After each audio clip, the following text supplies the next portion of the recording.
Hi, I'm Alyssa, I'm a cartoon now, and this is Mascot Snapshot. On Mascot Snapshot, I take a look at the animated advertising history of iconic mascots. This episode is a bit different than the other videos in this series. In the past, I've talked about characters who were created solely to advertise a product. They're the logos on the boxes, they're the faces of brands, they're the sweet slogan-spewing shills we all know and love and associate with foods or products.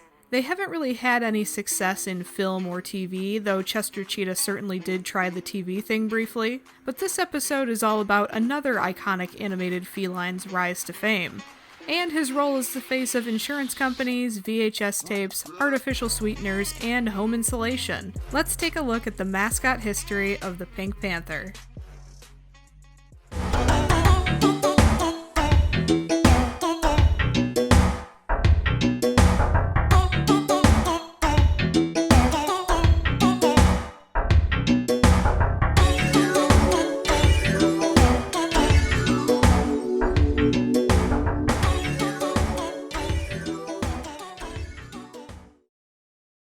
The 1963 film The Pink Panther was the start of the Pink Panther series of comedy mystery films, centering around the hijinks of bumbling French detective Jacques Clouseau. The first film got its name from a large, rare pink diamond said to have a unique flaw in the center in the shape of a leaping panther. But we all know the real breakout star of the film was the iconic panther in the title sequence.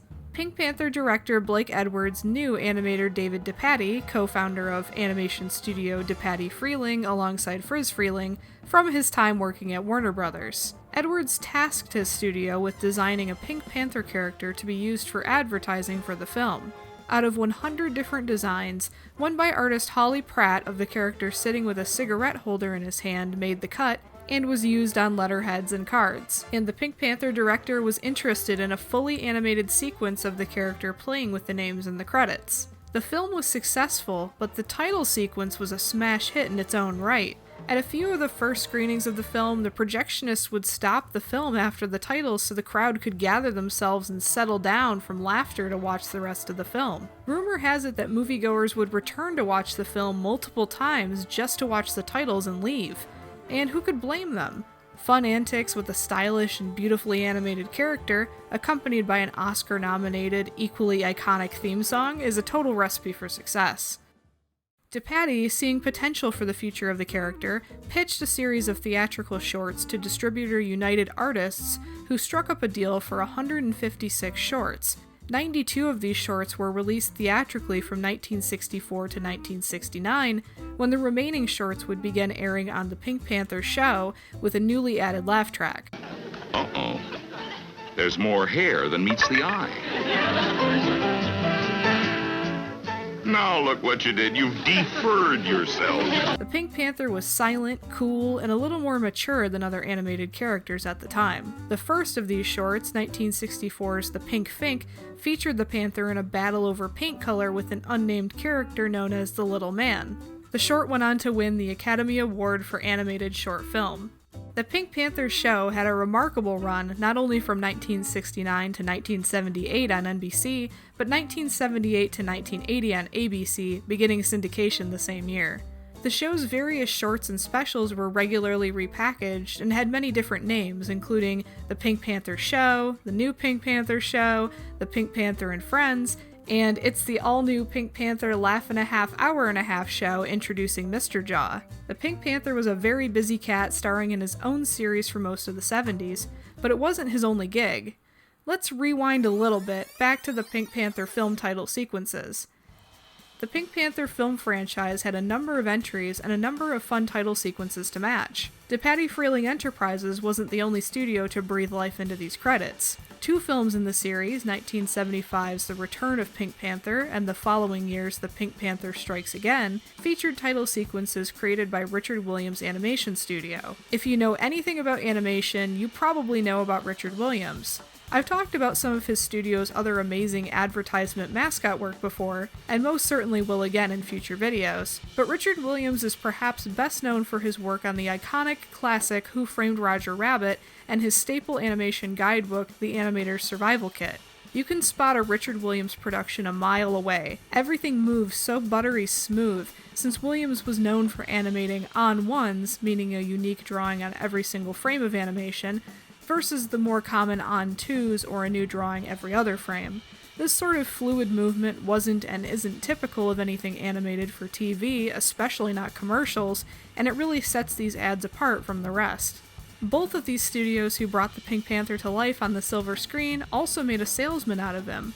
DePatie Freleng produced this 1973 ad for the short-lived Pink Panther Flakes cereal, which as far as I can tell is the first time the Pink Panther is used on a TV ad. And Richard Williams Animation Studio produced a number of ads for Owens Corning Insulation starting in 1980. It's unclear which of these ads was the first one to air, but they're all remarkably animated as you would expect from this animation studio. Owens Corning has used the Pink Panther as its iconic spokescat, I'm totally stealing that phrase by the way, for the last 40 years with no end in sight for their business relationship. Growing up in the 90s, I was never familiar with the Pink Panther cartoons, and so my only association with the Pink Panther was as a mascot for Insulation, to the point where I thought he was created as the Insulation mascot for an embarrassingly long time. Mundane but fun tidbit, Owens Corning Insulation wasn't originally pink.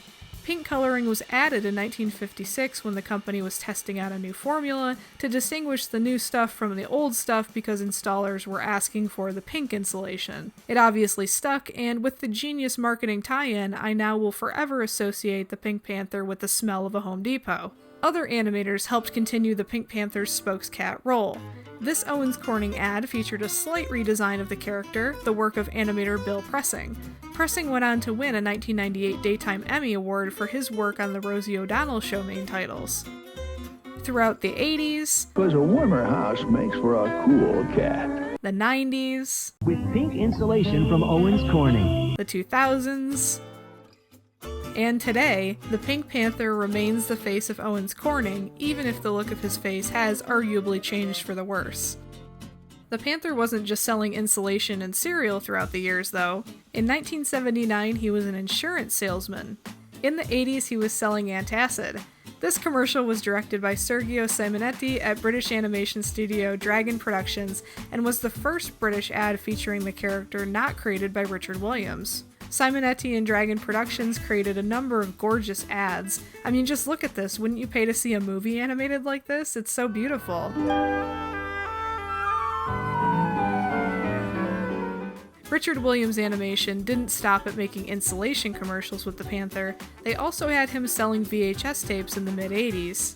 There's a lot of these VHS ads and they're all very cool.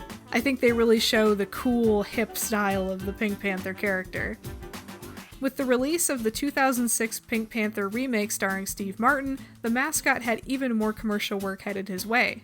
He was selling Sweet and Low in the 2000s, he had a Burger King tie-in, and he also advertised the Virginia State Lottery.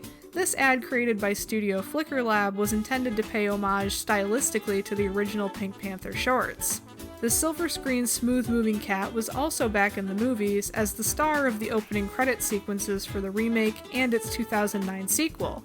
Coincidentally, this is also the best part of both of these movies. And just how things came full circle for the cat as he found himself once again in a big picture release, he also got another TV series. In 2010, Pink Panther and Pals made its Cartoon Network debut. It would go on to last only one season with 78 episodes. The show features a slightly aged-down teenage Pink Panther, still silent, still cool, and with a similar look and feel to the classic shorts. All of the shorts were also uploaded to the official Pink Panther YouTube channel over the last several years. So from film to TV and back again, what's next for this booked and busy mascot? With such an impressive resume spanning nearly 60 years, the character could comfortably retire, but he's still the face of Owens Corning after all these years, and he's still an insanely recognizable character, so there's no doubt in my mind that there will be a future revival of the Pink Panther. Whether that will be in the form of new cartoon shorts, new spokescat work for other random brands, or yet another Pink Panther film remake, the future is uncertain for this character, but I don't think we've seen the last of this icon. Let me know in the comments below your thoughts on the Pink Panther, whether you love this mascot, learned a thing or two about this mascot, or if you're looking forward to seeing a video about your favorite mascot in the future. Let me know in the comments below. If you've made it this far in the video and you're not subscribed, why not? You might as well, you're already here. I post new videos every single week. Be sure to like this video if you liked it, and thank you guys again so much for watching. I will see you all in the next one. Peace out.